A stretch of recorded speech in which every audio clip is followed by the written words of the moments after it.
Yes, there's a lot of coins out there, and there's a lot of coins making a lot of noise. But there's only one Lukso, ticker symbol LYXe.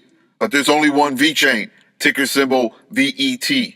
But there's only one Ethereum, ETH. But there's only one Matic, MATIC, right? There's only one Reserve Rights, RSR. There's some other coins that I'm looking at. Don't get me wrong. There's some other coins that I'm looking at. But again, I'm going to target mostly in this video Reserve Rights, Lukso, Vechain, Matic, and touch on Ethereum. Now let me talk about a sneaky DeFi gem named Safe Haven, ticker symbol SHA. I say in 3 to 5 months, according to some things that I kind of know, it is going to have great exposure and will surprise a lot of individuals with news that will be coming out, and the price, what you see right now, will not be the price of where it will be 3 to 5 months from now. At least a big price surge. Again, Safe Haven is, in my opinion, extremely undervalued. Give it 3 to 5 months, have some patience, and I'll say this, I'm even more bullish on Safe Haven than I am on OceanEX. People have asked me, are you more bullish on OceanEX? Or are you more bullish on Safe Haven? Doesn't mean that I'm not bullish on OceanEX. I'm just more bullish on Safe Haven according to some of the things that I expect to happen, and I do see them happening.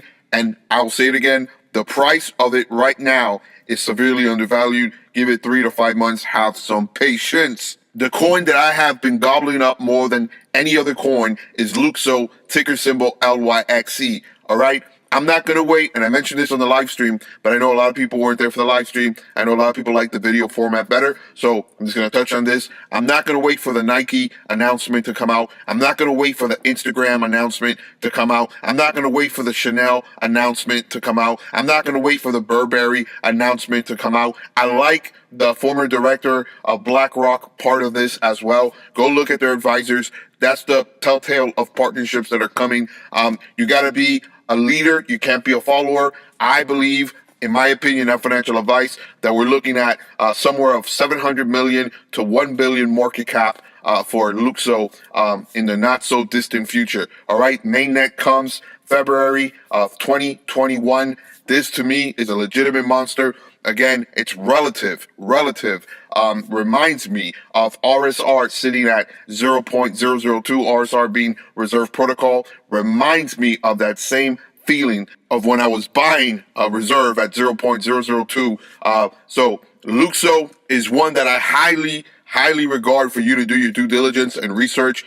Research Fabian Vogelsteller. Understand that I put him in the same tier as Vitalik, as Gavin Wood, as Charles Hutchinson from Cardano. I put him in the same tier.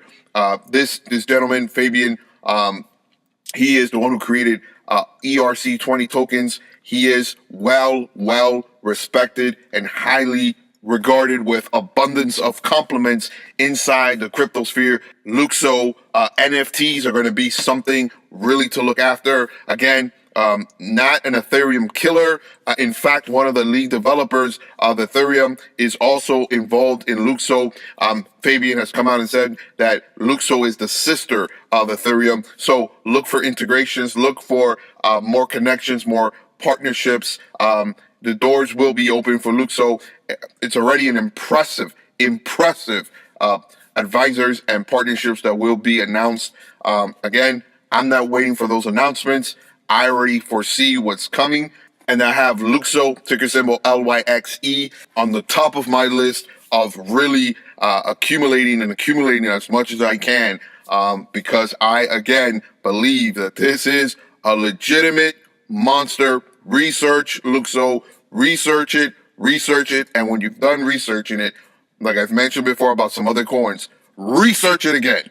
Very bullish on Lukso, ticker symbol LYXe. Now on to Vechain. What can I say about Vechain? Oh, there's more to say. This latest news of Vechain and seeing that they're going to be the sole public blockchain with the names of, again, and there's many names there. There's many names, but you got names like Starbucks, you got names like Walmart, you got names like McDonald's, you got names like IBM, you got names there. You got names, legitimate, powerful names. And you're worried about Vechain. When Vechain dips, in my opinion, I buy. When VeChain dips, in my opinion, I buy at these levels. So I was talking about VeChain at 0.00289, around there. And I was telling you, this is undervalued. Now we've been building a base, building a base, building a base. VeChain at these levels is again undervalued. We saw what it did from 0.00289 going all the way to 2 to 3 cents. 2 cents, excuse me.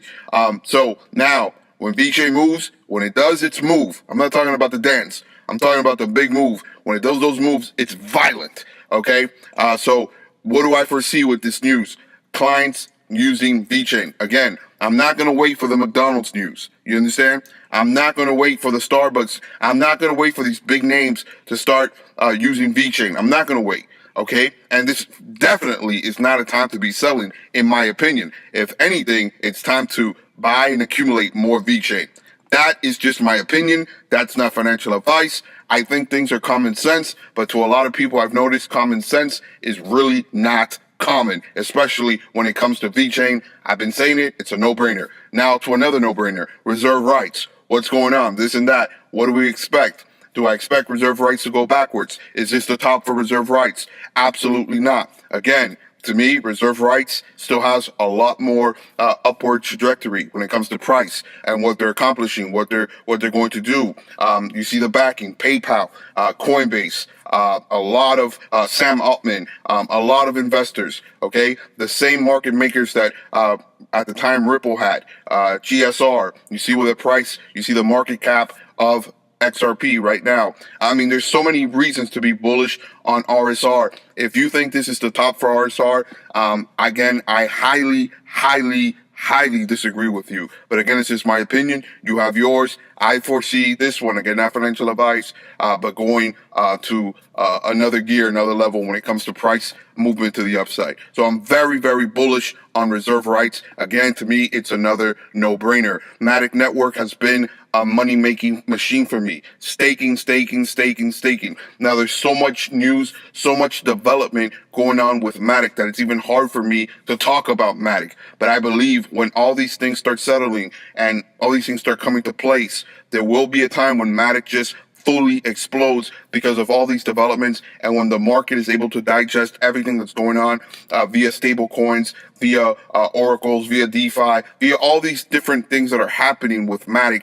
I believe that's one you should keep your eyes on. You should do your research. I know there's a lot of noise out there, there's a lot of coins, but I believe you cannot fall asleep on Matic, and I believe people are sleeping on Matic. They're sleeping on Matic right now when it comes to staking, and they're going to sleep on Matic when other news comes out and the prices takes off, and you're going to be like, why was I sleeping on Matic? Why was I doing that? I think that's a mistake. Again, it's just my opinion. The coins that I'm talking about, you should do your research. Okay, I'm going to bring it to a close here with Ethereum. I still have a lot of things to talk about, but again, I don't want to make videos way too long. I know I sound like I'm rushing things. Again, I'm just trying to bring spotlight to certain things that are happening and occurring. For me, I am more bullish on Ethereum than I am on Bitcoin, and I'm not just talking about right now. I'm talking about with longevity. I really believe people do not understand what we're talking about here when we're looking at Ethereum. I'll mention another coin that I do like, Polkadot. That's another one that I'm very bullish on, but I'm not going to touch on that. I'm going to go back to Ethereum right now. Let me say this. I don't believe there's anything as an Ethereum killer. I believe there's enough room for all these other cryptos to complement each other. It could be competition. That's fine to take a piece of the pie, but there is no such thing. There is no such thing as an Ethereum killer. If someone says there's an Ethereum killer, they're lying to you. There is no such thing as an Ethereum killer. The only one that can kill Ethereum is Ethereum. I'll say it like that. So if everything flows accordingly and everything happens the way it's supposed to, now every coin goes through hiccups and different things and there's certain bugs, that's normal. But again, the only thing that can kill Ethereum is Ethereum. All right, if it was to self-destruct, that's the only thing. Now people are talking about the gas fees, and let it play out, let things go, let Ethereum 2.0 come out, let the staking, let the transition happen, and then we'll talk about Ethereum, and we'll see. Again, I have high expectations for Ethereum. All right, guys, I don't want to go way too long, so I'm going to cut it short. I hope this video helped you out, talking more about Lukso, talking about VeChain Matic Reserve Protocol. I gave you safe haven, what I expect in 3 to 5 months, and there's many other coins that I'm looking at, but I'm not going to do it all in one video. So you already know, stay blessed, be blessed, and let's go!